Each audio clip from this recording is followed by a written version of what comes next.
We are back with more of What's Now, turning our attention to business. Specifically, how does Salt Lake City stack up to other large metropolitan cities in regards to how they are recovering from effects of COVID-19? Let's find out more. Right now, we are focusing on a new report, America's Top 30 Most Economically Dynamic Cities.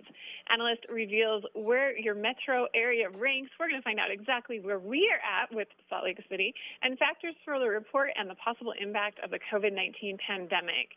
Here joining us with all this information is noted research and analyst Ross DeVol, President and CEO of Heartland Forward. Ross, thanks for being here today. Christine, it's a pleasure to be with you this morning.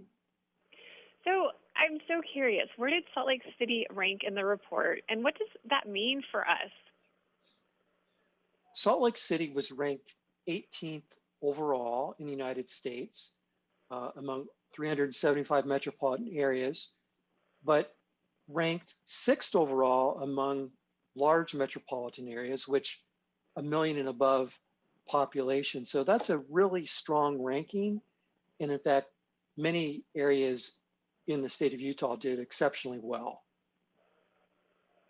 Well, that's good to hear. What were the factors for developing the rankings, and what really influenced how Salt Lake City played out with this top 30 report? Well, we looked at near-term indicators, medium-term, and then longer-term indicators, looking at job growth over the past year and months during 2020, over the last 5 years.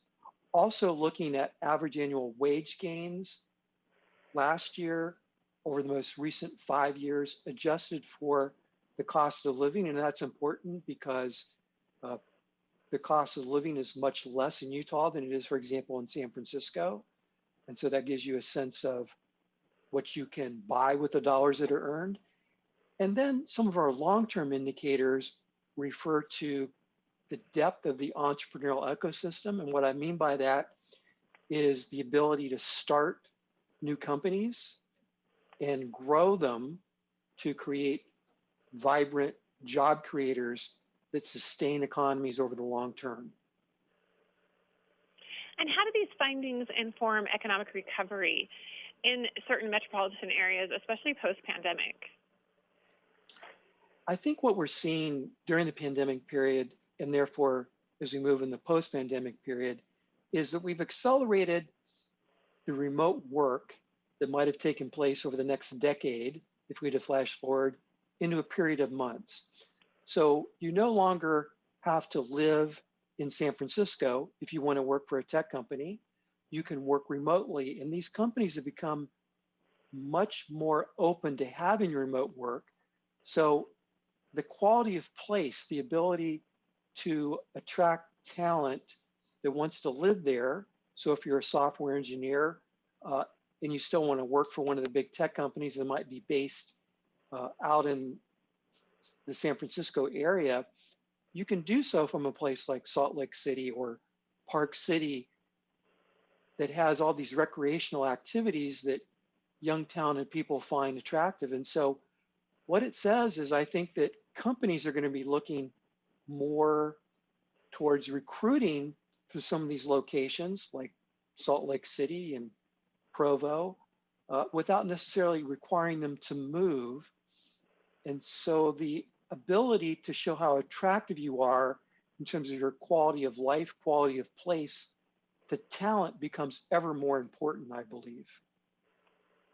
Really is a game changer in many ways. What should metropolitan areas focus on to improve rankings based on the metrics used in this report? I think what the study demonstrates is how critical it is to have a vibrant startup community that's creating new companies. They may be in tourism-based, they might be in restaurants, they might be in recreation, but also especially in what I refer to as knowledge-intensive activities. That's software, it's biotech, it can be professional and technical research services, it can be in a number of areas. But making sure that economic development officials are supporting entrepreneurs in their ability to start companies and scale them up over time is critical for job creation. How does Heartland Forward predict these metrics will change as we move through 2021? That's a great question, Christine. I think we're going to see this remote work option become ever more critical as we move into 2021 and hopefully get into the post-pandemic period, because it allows companies and talent to decide where they want to live, not necessarily based on where the corporate headquarters is or where most of those activities occur, so that you can demonstrate, you can create kind of your own narrative about why your location is a great place to live and work. Maybe you got to get on a plane occasionally, when we can do that more often in the future, but it opens up a whole new area of the country to talent that may not have looked at it previously. Where can we get more information about this report and everything you've talked about today? Yes, Christine, everyone can go to www.heartlandforward.org, and we have an interactive map that allows you to look at your metropolitan area. And there is a series of write-ups explaining what each of the top 30 did to make it into the top 30. Well, thank you so much, Ross DeVol, for giving us a lot to think about, for diving into this report. And good to know that Salt Lake City is scoring well, and this makes us think about our future with work and everything that's happening here in our local area.